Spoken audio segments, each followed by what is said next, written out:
The first thing is the awareness. Still, regarding if it's a more mature market like in Germany, because I'm offering my services also in Central Europe, German spoken countries like Germany, Austria, and Switzerland, but also in Greece, where I have my base for the past 12 years, where they don't know what interim management is. They know only consultancy. Welcome to Career Coaching Secrets, the podcast where we talk with successful career coaches on how they built their success and the hard lessons they learned along the way. My name is Davis Wynn, and I'm the founder of Purple Circle, where we help career coaches scale their business to $100,000 years, $100,000 months, and even $100,000 weeks. Before Purple Circle, I've grown several 7 and 8 figure career coaching businesses myself, and have been a consultant at 2 career coaching businesses that are doing over $100 million each. Whether you're an established coach or building your practice for the first time, you'll discover the secrets to elevating your coaching business.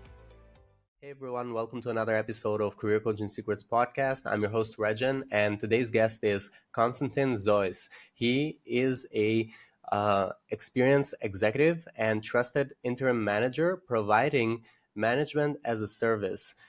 With over 25 years of experience across Germany, the US, and Greece, Konstantin brings a powerful blend of strategic thinking, executional rigor, and empathetic leadership. He helps mid-sized industrial companies and private equity-backed firms navigate complex transformations, drive sales excellence, and execute seamless post-merger integrations, whether it's leading change across global teams or accelerating growth through digital innovation and cultural alignment. Konstantin's results are rooted in trust, clarity, and action. And it's a pleasure for me to have him on the podcast today. Welcome to the show, Konstantin. Regen, thank you for the invitation, and I'm looking forward to having a very, very nice conversation with you. It's a pleasure for us too. So I wanted to ask you, it's been now a while that you have been doing this. You also mentioned early on in our conversation that the coaching part of it is not the exact focus, but you tend to do it while you're also doing the interim manager role. So what inspired you to do this or start doing this and start your own business? First of all, I was visiting a nice school. I would say, in a multinational company based in Germany in the industrial environment, and being involved in some projects all over the world. At the end, I was also the general manager for industrial business in Greece for 8 years. And here, dealing with a manager role and combined with a leadership role, I realized that I like, first of all, the leadership role, and secondly, I like, to have turbulent times, interesting challenges, and this is what is for me a challenge, and what is satisfying, let's say, my needs for, let's say, to having a purpose, and how to support organizations. And this was for me the initiation to say I want to provide this kind of management and leadership experience and expertise to mid-sized companies that very, very often they don't have this insight, and they need this kind of expertise only on a temporarily time, and not on a permanent basis. Absolutely. And throughout these years of experience, which part of the when because today we have to focus on coaching a little bit because that's also where we focus as a podcast, but which part of the coaching journey would you say you find the most rewarding since you started doing this? The most rewarding is I love, develop, and inspire people and work with people together. And for me, it is, let's say, a great pleasure to support them to do the next step. And if I see that I was helpful, and they're coming back sometimes months later or years later, and they said it was a good advice, and you opened my eyes for entering new ways, or new opportunities, and then this makes me happy. Hmm. And when we did talk about this on the intro as well, that you're focused on the industrial companies or private equity backed firms when it comes to the work that you're delivering? Is there a specific, when we talk about the coaching part of it, is there a specific, is it only focused on this industry, or could also be other industries as well?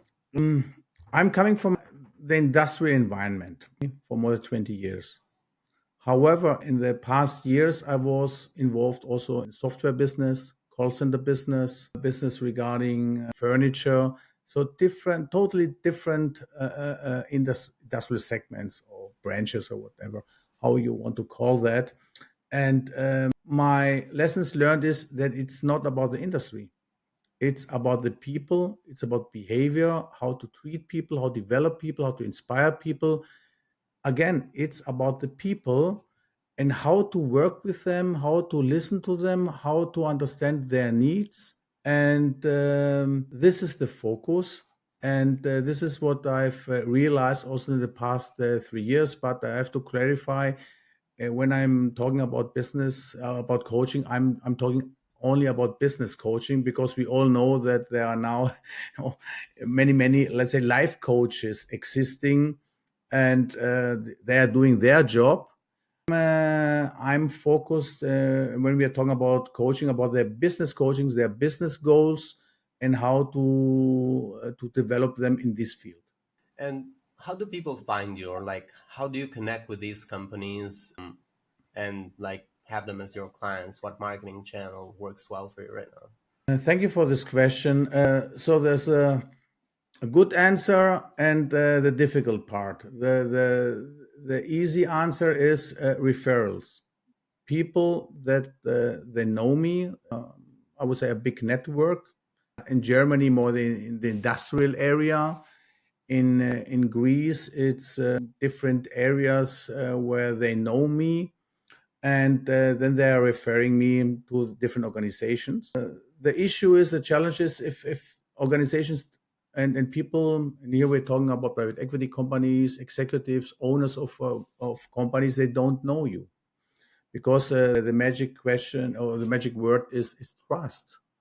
And if they don't know you and they don't trust you, then it's difficult. And I had also the opportunity working for private equity company, that they found me via LinkedIn, and we had here some one two, it was I think two discussions, and it seems to that they trusted me. And I was there in a post-merger project for 10 months, and it worked out. But there was no guarantee for them. But it was a try for them. It was good for them. Okay, I knew what I can do and what not. But normally clients, they don't know me. They have to depend on, let's say, the referrals, recommendations they read, for instance, in LinkedIn. This is what they are based on. What about goals? Looking at for the next 1 to 3 years with your business, what are some goals you're working towards? First of all, continuing with providing management as a service, because I still think that interim management is a role that is needed for many mid-sized companies. They don't have the expertise and the resources facing the challenges what they are dealing with. Most of them are in a transformational phase, and they need the experts. Coming back now, in a multinational company, they have a pool of people that they are using, but the mid-sized companies, they don't have that. On the other hand, there is more long-term goal. I have a certification as a senior advisor for a board member, not executive, in order to challenge goals and measures. So, like being, let's say, a senior advisor to the owner. But here also is the question of trust. We all know that most of the owners, they want people, some friends, some family members, they are trusting them, but they don't have normally the expertise. This is a big issue. In Germany, for instance, they have figured out that they need some experts also there. This is why we have a certification there, and I did that For instance, in as an example, in Greece, still this is very traditional, where you trust only people that you know for decades, or this is the next generation of, I know your father, I know your grandfather, or whatever. Third thing is for sure coaching and mentoring. What I'm interested in, but this is a project, is in business, we are realizing that managers, they need coaching and mentoring. Okay, this is very clear. Even there, not all the managers are open to get support, to get help, because they think that, oh, probably I failed. But it's not the case. I compare this with a football or soccer player. Sometimes you need a personal trainer to come to the next level for sprinting or for technical stuff and so on. You need a personal trainer. And here, staying with, in Europe, we say football. In the US, where I lived, we say soccer. But the interesting thing is that also coaches in team sports, they're probably, they know soccer quite well, also the tactics. But here also, I think that there are some lacks in competencies, and there is a need coaching them in specific competences. There is an interesting dissertation. There's a guy, Anselm Küchle. He wrote based on this competence model of Heise, also what kind of competencies a soccer coach needs. And there are 64 competencies based on the four areas: personal competence, activity, action competence, social, communicative competence, and methods and professional competence. And he's analyzing what kind of competencies mix you need, as, let's say, in the first league, or if you play Champions League, or in the second division, you need different mix. And sometimes this is a normal thing that you are lacking. You have to develop. But who is developing these kind of competencies? I think there is a lack. There is a need, I would say. And this is also an area where I try with some contacts in the, let's say, in the soccer field, to discuss with them how, let's say, a business coach could support their coaching team in order to become better coaches. Hmm. What about do you currently have a team that you've invested on, or have you made other sorts of investments in your business to help it grow, or that you've seen that were actually good investments? At the moment, not. So currently is mostly you working on the business. Yes, I'm here, let's say, working like a doctor, Hmm. where I'm dealing with specific, let's say, people. They have some needs, but I'm not collaborating in specific projects with other, let's say, interim managers or other business coaches. I'm in an interim management network like Akim. They are other interim managers. They are exchanging regarding experiences and expertise. This is a nice network where we are sharing information and helping each other. This we are doing, and this is also very, very important, Hmm. because at the end of the day, we are working with teams, and it would be a pity if we, as interim managers, we will not also collaborate and share information, because at the end of the day, we are not competitors. Hmm. They are so big market, and there's enough to do for all the interim managers. Would you say that your company is kind of similar to what in United States would be McKinsey, Bain, BCG, those types of management consulting firms? They are doing business consulting. I would say we, the interim managers, we are helping the companies to implement, to execute these important plans. Again, I'm coming from Hmm. from strategic departments, and here you need the methodology how to do, let's say, a right business plan, or business concept, or integration project. Here also a concept. This is important, but only the concept is to understand what to do. But at the end, if you want to bring this to life, you have to work with people, and not one size fits all. This is, again, McKinsey. You mentioned McKinsey. it's not a surprise that 70-80% of the transformation projects fail. You have a fantastic concept, but it's not about the concept. It's about the implementation. How you take the people with you, how to inspire them, how to understand not only their thoughts, but also to understand their feelings. Mhm. And here we are talking of feelings is resistance to change. This is a very normal thing. And then how to deal with that. And nevertheless, despite of all this resistance, how to convince them that is also in their advantage. And you cannot convince all the people. This is also very clear. And coming back to the methodology, I'm a big fan of methodology and theory because theory is best possible reality. And here, for me, it's convincing the Kotter model. How to deal with change. But again, this project has to come to an end. It's not a purpose for itself. To make a transformational project, the people are getting tired. If you all the time you are changing, it's you have also to. We're talking here Mediterranean Sea, in Greece. Yeah, you can travel, but then you have to find the next harbor and then to rest a little bit. And then you can start a new journey. That's okay. But you have also to rest. And this is important for the people. And this is what many business consulting companies are, I would say, sometimes underestimating. Mhm. Underestimating, you mean? Yeah. So, yeah, what about challenges right now? What is a challenge that you're trying to focus on or solve in the short-term future with your coaching, with your business? It is to convince, let's say it this way.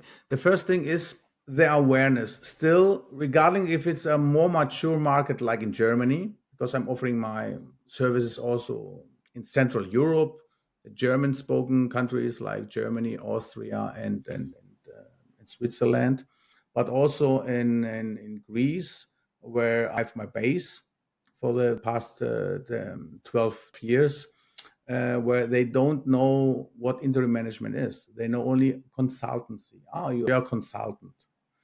Then I'm explaining, no, I'm not a consultant. I'm interim manager. I'm bringing this to life. You can take a concept from other people or from McKinsey or all these consulting companies, but I'm supporting you. I'm sitting with you. I'm working with you. I can be the program officer. I'm organizing this you, and I'm coming back to coaching. I can coach and mentor your people. I'm learned to do that. I have some success stories. I can support you. And by the way, dear owner, you are so busy with your daily business. Normally, you have to admit that you don't have the time to do that kind of leadership work with your people. And sometimes you're also biased. And coming back to your question, the thing is awareness. What is interim management? Mm-hmm. But also what is coaching? Also what they are doing, they're mixing up many times coaching or business coaching with business mentoring. This is two different things. Mm-hmm. With coaching, you have to lead the people. You're not talking so much. You're more questioning, guiding the manager. So I would say normally your portion is less than 20% talking and 80% should Implement. coachee should talk. In mentorship is the opposite, because you are sharing your experience, methodology, other things. Here it can be the opposite around, that 80% you are talking. So this have you clear to distinguish here. Okay, coming back. So this is the awareness. What is this? What you are offering? The second thing is the image. Image again, that we are talking about trust. How to gain trust? What is the credibility? That I'm reliable. There's the intimacy. We can do this. Also, to convince the owners that you don't have to hire me. Also, sometimes if you need a lawyer or again a doctor, you're not hiring a doctor or a lawyer normally. You said, okay, I need this for a specific period of time. He's helping me. And then hopefully this is then obsolete. You don't need you. And this is also, my goal, that we at the end of the day leaving you again, because you can walk by yourself. So this is the image thing. And then coming to the next is consideration that the people are considering these kind of services, this kind of person. And we are talking also about fit. You're not talking who is the best interim manager or the best business coach. It has to fit, and sometimes, okay, if this is not the right one, probably another one is the right one. you know and also by experience, when I was a general manager at Siemens, I had also some sales reps, and there was not a fit with the customer. Then probably I have to change. This was not a bad sales rep, but probably the other sales rep fit more to the customer, because also the customer side, the procurement department, they changed the people, and it was a fit in the past, but not the fit here. So working and in the image of these services is for sure a lot of work that I have to tackle also in the next months and quarters. For me, actually, the only confusion was created because I was looking at your logo and I was like, Zoe's Management Consulting. I thought, oh, okay, maybe that's what it is. Maybe that's be a little bit misleading sometimes. Yes, you are absolutely right. First of all, it's interim management and business consulting. Hmm. Because in many cases, uh, a huge part is also consulting, where you're doing the concept, or there is a current concept what you have a little bit to adjust. But this absolutely right. This is why more and more, also in my business card, I've deleted the management consulting. It's only Zois, and then I'm writing providing management as a service. And whoever is interested, then you can have a look on my homepage, zoismc.com, where they can read the different, let's say, portfolio elements of my services. And this is interim management, business consulting, senior advisor, and academy. And below of academy, then you find also coaching and mentoring, sales trainings. And but you are absolutely right. This is also the feedback I got, and this is why I'm changing also some smaller things also on my homepage, because I've realized that this is confusing, and this is why we have to learn, then to change, and then make the next step. Well, I really appreciate that. I really appreciate that you explained this to me because I haven't come across, I mean, I might have come across this concept of interim manager, but I haven't actually understood it completely on how it works. And you can correct me if I'm wrong in my analogy here, but how I see it is like, in an analogy is you have the architect that just paints the blueprint, and then someone has to make that happen. Like someone has to have the builders make the like actually make the building, like build it. Like you have to project manage everyone. Like the architect's not going to do that. So that's where you would say the interim manager would come in. Would that be a good analogy? It's a good analogy. The analogy what I'm using most of the time is, you have realized that I like soccer very much. It's that you are president and the owner of a football or a soccer team, and then you have all the radio and TV stations, and these experts, they know everything better, and they say how you have to play in this way or in this way. And there are so many, let's say, semi-professional coaches, and everybody knows everything. And I said, no, no, I'm not this from the TV station, the expert. I'm the coach. I'm coming to the bench, and I'm working with the people day by day, developing them, improving them, and then we are getting the results on the field. Because I will be also responsible, and I'm supporting that getting the results. Because at the end of the day, it's not a philosophical discussion what we want to do. At the end of the day, you have to deliver results, and most of the time, very quickly. Thank you. Thank you so much, Konstantin. And the final question is, what advice would you give to other coaches, in this case, business coaches, or even people that are doing similar thing that you're doing, if they're trying to scale their impact? So trying to impact more people, basically. This is a very good question. Thank you, Regen, for this question. the advice would be, first of all, be in this role by yourself in some organizations. Work in a mid-sized company or a bigger company to grow there and to face the different challenges in the different roles. You have to learn from the early stage.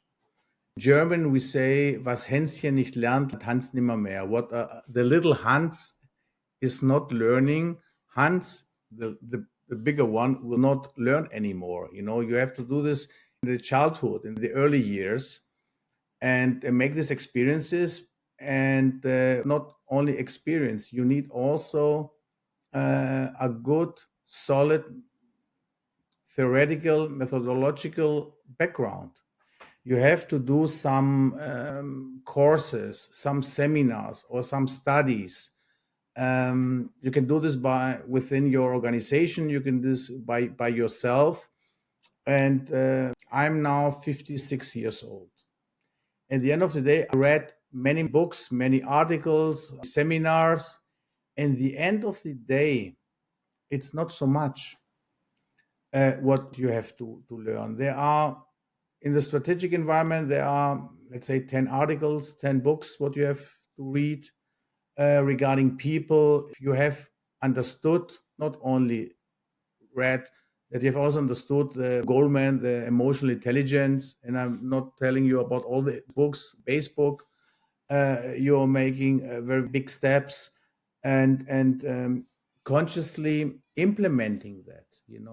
Reading is one thing, but at the end of the day, I make an example, empathy, okay?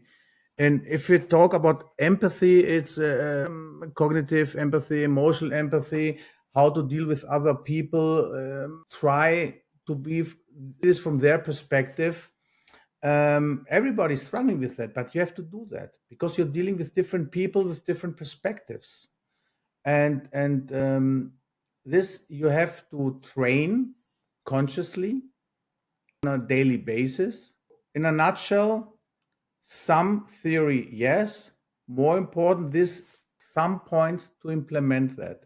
And if you have implemented that, then go to the next. There's not so much, and still be interested in people. You have to love dealing with people. Not all the jobs you have to deal with people. There are also jobs you are dealing with data analyst or whatever, only with figures and so on. This is also fine. But as a coach, you have to deal with people, to develop people. And at the end of the day, every man, every woman is different. So it has to fit to their needs, to their way.